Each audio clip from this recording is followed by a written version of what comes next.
हाँ, इनमें आएगा वो कि कोई भी ऐसा ना हो कि कोई किधर से रख रहा है उसको, कोई किधर से रख रहा है, रखते रखते उस पर स्क्रैच पड़ जाएंगे, उसके बाद उसमें से लाइट वाइट तो पास होगी नहीं, फिर तो बर्बाद हो जाएगा। तो इसलिए एक साइड पहले बना के दी जाती है कि भैया इधर से ही रखना सब, ठीक है। तो अगर जो बच्चे मानते हों तो वो मान लेंगे ऐसा कि ये वाले फेस ख़राब नहीं करने चाहिए, नहीं तो एक्सपेरिमेंट एक आधी बार ही हो पाएगा, उसके बाद लाइटें नहीं पास होगी उसमें से, ठीक है। चलिए, तो इसमें दो हैं refracting faces, this and this other refracting faces, B C base, ऐसा हो गया। तो ये कुछ खास काम की बात नहीं है, हमें तो बस क्वेश्चन में दिया है तो हमको करना है ऐसा काम।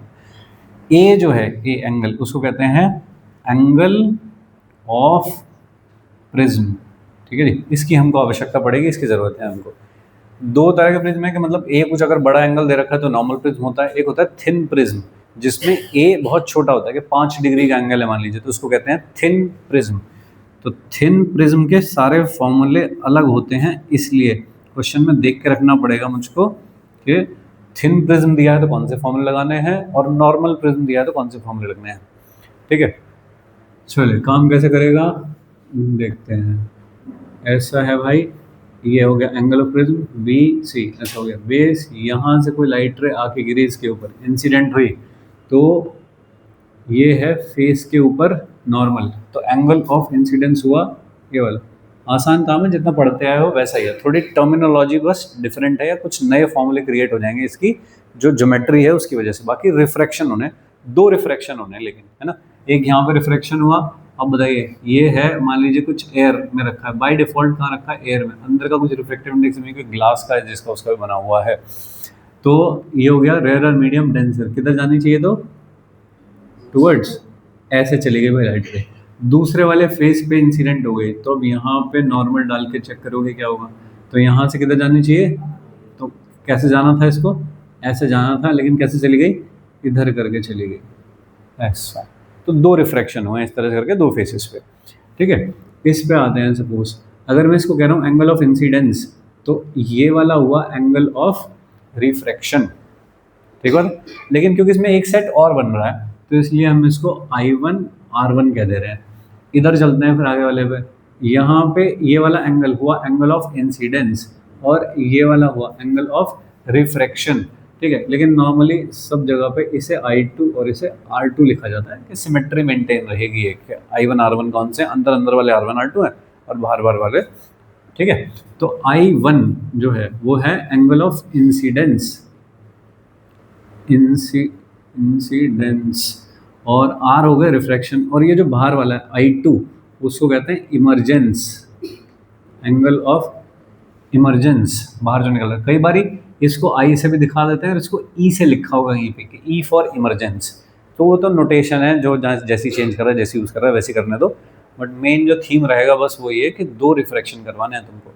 अब एक रिफ्रैक्शन यहाँ हो रहा है तो भैया यहाँ पे एक लगेगा, कौन सा फॉर्मूला, रिफ्रैक्शन स्नेल्स लॉ, और एक दूसरे पे लग जाएगा स्नेल्स लॉ। बट एक चीज़ इसमें हमको फाइंड आउट करनी है कि देखिए अगर ये कुछ ना होता तो क्या ये लाइट रे ऐसे करके जाती, है ना। फिगर बनाना, साफ साफ बनाना और थोड़ी बड़ी बनाना जिससे कि तुम्हें लाइन दिखाई देती रहे सीधी जो खींचे जा रही है। ये ऐसे जाना चाहती थी लेकिन ऐसे चली गई, तो क्या इसको डिविएशन कहेंगे, कितना होगा, मैं वहाँ नहीं लिख पाऊंगा, छोटी जगह है, डिविएशन बताओ कितना होगा, I1 माइनस R1 होगा क्या, ऐसा, क्योंकि ये पहला डिविएशन है तो डेल्टा 1 लिख देता हूँ इसको, फाइन। फिर इस वाली लाइट रे को ऐसे जाना था सीधे, लेकिन वो इतनी इधर चली गई, तो क्या ये हो गया दूसरा डिविएशन डेल्टा 2, तो डेल्टा 2 कितना होगा बताइए, I2 माइनस R2, सही। अगर मैं इसमें और इसमें कंपैरिजन करूं तो ये लाइट रे ऐसे जाना चाहती थी और फाइनली कैसे गई है, इस तरह से, तो क्या ये यहाँ मिलेगी पीछे, तो क्या ये हुआ टोटल डिविएशन डेल्टा,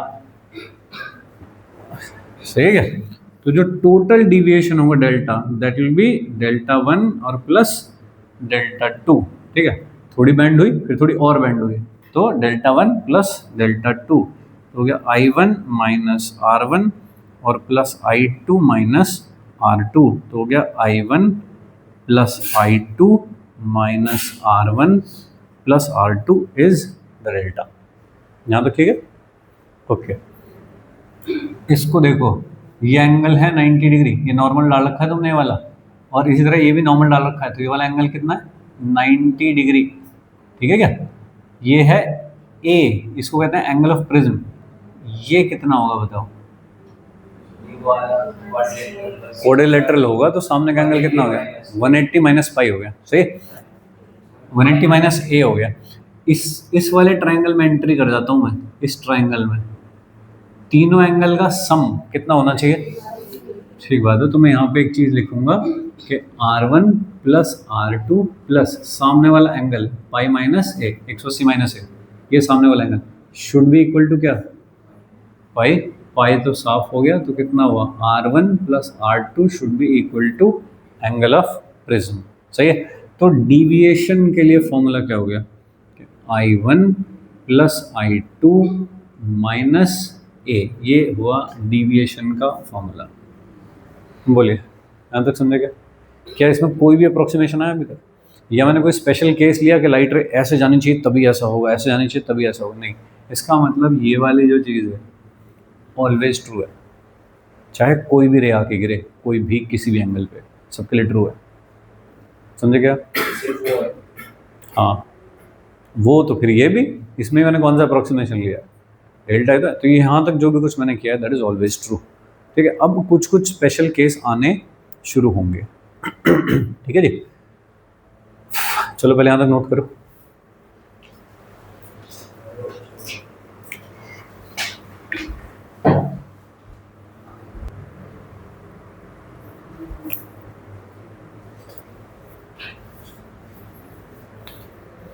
लाइट रे अपने पाथ को रिट्रेस करती हैं हमेशा।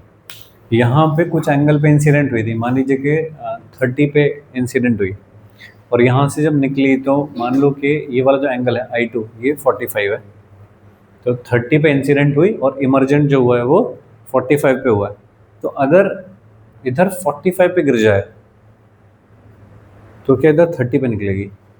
तो तब 45 क्या होगा? एंगल ऑफ इंसिडेंस, और 30 होगा इमरजेंस। ठीक है, इसका मतलब there is a pair of I1 and I2 and I1 जिनके लिए डेल्टा सेम होगा। अगर फॉर एन एग्जाम्पल I1 जो है वो 30 डिग्री है and I2 is equal to 60 degree है, 45 है, ऐसा। ठीक है, एंगल ऑफ प्रिज्म तो कुछ कांस्टेंट रहा होगा, तो there will be a delta कि this plus this minus angle of prism, मान लो 60 दे रखा है एंगल ऑफ प्रिज्म, तो दिस प्लस दिस और माइनस ये, तो डेल्टा मिल गया। अगर मैं I1 को पहले वाले एंगल 45 पे डाल दूँ इंसिडेंट रे को, तो कितने पे निकलेगी वो? 30 पे, क्योंकि उधर रिट्रेस करती है पाथ को। 30 पे डालोगे 45 पे निकल रही, 45 पे डालोगे 30 पे निकल रही। भाई आप इधर से देख लो ना, 30 पे डाली 45 पे निकली, और इसके इधर से डाल दो यहाँ 45 पे, तो तब इसको इंसिडेंस कहा जाएगा ना तब, तो 30 पे निकली फिर वह, सही है। तो एक I1 और एक I2 का सेट है एक, कि अगर ये 30 तो ये 45 30 पे भी डेल्टा सेम होगा, ये डेल्टा और ये वाला डेल्टा सेम होंगे। तो ये बात समझ पा रहे हो क्या? ठीक है, अब अगर मैं इसको बढ़ा के 31 करता हूँ तो इसका फिर कुछ ये वाला एंगल चेंज हो जाएगा, ये चेंज हो जाएगा, बट इनका रिवर्स करूँ तो ये डेटा भी वैलिड होना चाहिए। समझ रहे हो क्या? ठीक है, तो मैं ग्राफ बनाऊं I में और डेल्टा में कि अलग अलग एंगल ऑफ इंसिडेंस के लिए क्या ग्राफ होता है। तो ग्राफ होता है भाई लोग ऐसा, और इधर है I, तो इस तरह का ग्राफ होता है। ठीक है, कि ये था अगर कोई भी delta, any delta like this, तो वो डेल्टा इस एंगल पे है, इस एंगल ऑफ इंसिडेंस पे है, और इस एंगल ऑफ इंसिडेंस पे भी वही डेल्टा है। 30 हो एंगल ऑफ इंसिडेंस या फिर 45 हो, दोनों के लिए डेल्टा सेम है।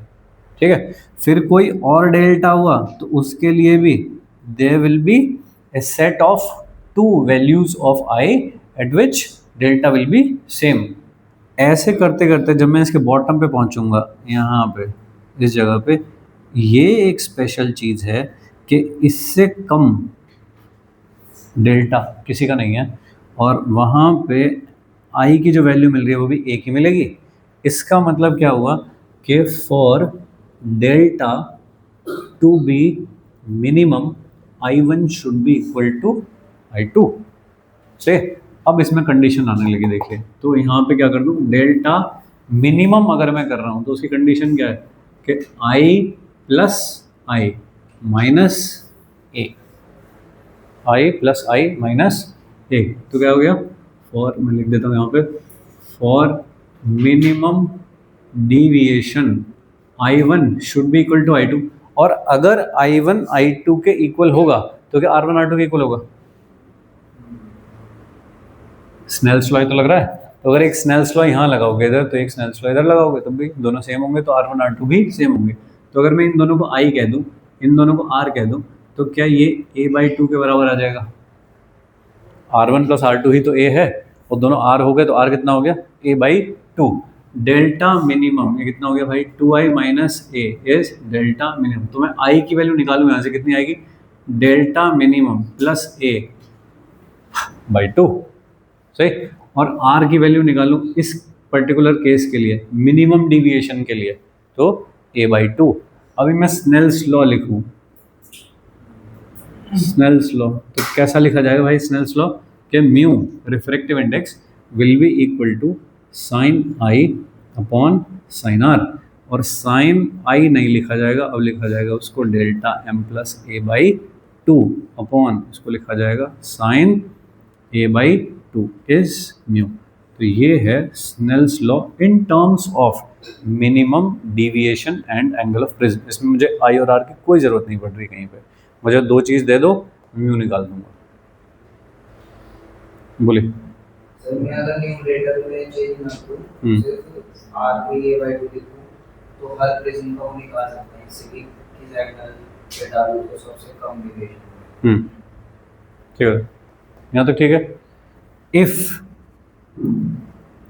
प्रिज्म इज थिन तो ए कैसा होगा, स्मॉल, ठीक है। डेल्टा भी कैसा होगा, तो स्मॉल, पतला प्रिज्म है, जितना ज़्यादा लाइट को अंदर चलने का टाइम मिल जाएगा उतना ज़्यादा फिर डिविएशन दूसरे में दिखाई देगा। तो यहाँ पे ए स्मॉल डेल्टा एम स्मॉल, तो ये वाली सारी चीज़ को कन्वर्ट करके क्या लिखा जा सकता है कि म्यू इज इक्वल टू, इसको क्या लिख दूँ, delta M plus A/2 upon, इसको क्या लिख दूँ, A/2, कैंसिल कर दो दो, जो भी कुछ होता हो, तो क्या आ जाएगा, mu is equal to delta M plus A/2, sorry by A. और इसको थोड़ा मैं रीअरेंज करूँगा तो आई विल कम टू ऐसा, म्यू -1 इंटू ए, ठीक है। ये है थिन प्रिज्म के डिविएशन का formula in terms of refractive index in A, ठीक बात है। इस पूरे टॉपिक में जो सबसे ज़्यादा इंपॉर्टेंट चीज़ है वो ये, तो पूछा क्या गया है सवाल में, ठीक है। यहाँ तक कोई अप्रोक्सीमेशन नहीं है, यानी कि यहाँ से जो चीज़ चल रही है यहाँ तक वो हर एक के लिए ट्रू है, जब कोई भी प्रिज्म का सवाल हो ये चलेगा। दूसरा फिर इधर आए जब, तो ये जो हम जा रहे हैं वो किधर किधर जा रहे हैं, मिनिमम की तरफ। तो अगर मिनिमम बोले तो फिर ये वाली कंडीशन लगानी है, और तब ये वाला स्नेल्स लॉ वैलिड होगा।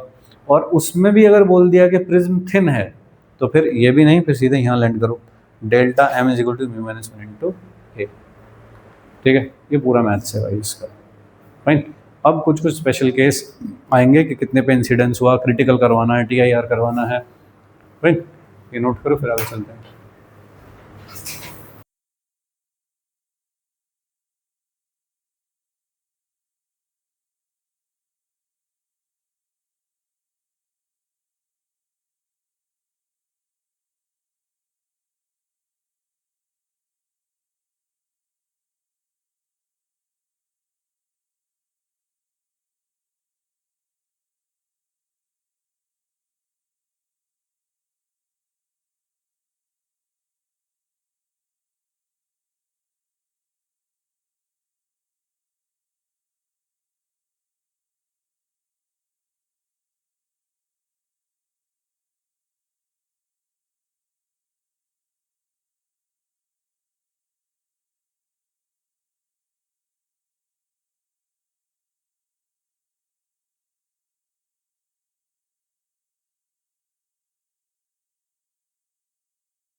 ठीक है, आई कितना होगा 90 माइनस 5, सही।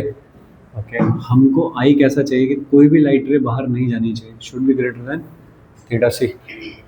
सो आई बोले तो 90 minus 5 should be greater than equal to theta C कितना होगा साइन इनवर्स 1/2,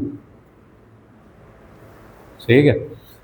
तो क्या लिखूँ इसको 90 minus sine inverse 1/2 should be greater then और इक्वल टू 5। ऐसा कितना होता है 30 है ना, तो कितना हो गया 60 ग्रेटर देन इक्वल टू 5। तो 5 कैसा होना चाहिए less than equal to 60 degree.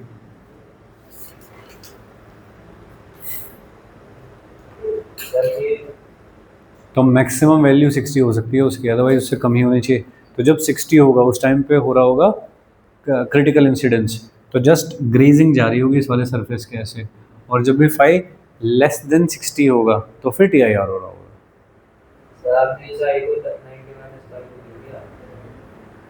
आई को मैंने 90 माइनस 5 क्यों लिख गया ये, तो मतलब कि पहला वाला परपेंडिकुलर है पहले, ये वाला, हाँ सर मतलब मुझे लगा कि आपने ऐसे बनाया। ओके, नहीं मैंने बनाया तो ठीक था, पर मुझे ये साइन लगाना चाहिए था। हाँ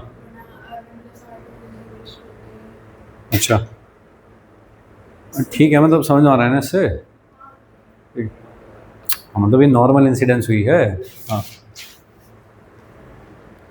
लाइट इंसिडेंट फेस, सर ना हो तो फिर करना होता है। हाँ नहीं फिर नहीं होता मुझे, मतलब मैं ये तो लिखना भूल गया और बनाना भूल गया। चलिए ऐसा, नेक्स्ट देखो।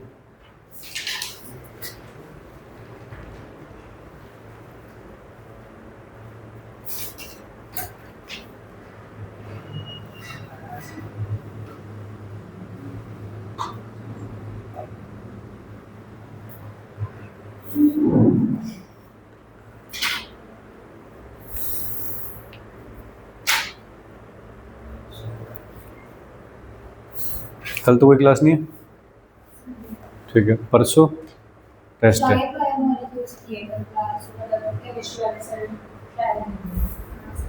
अच्छा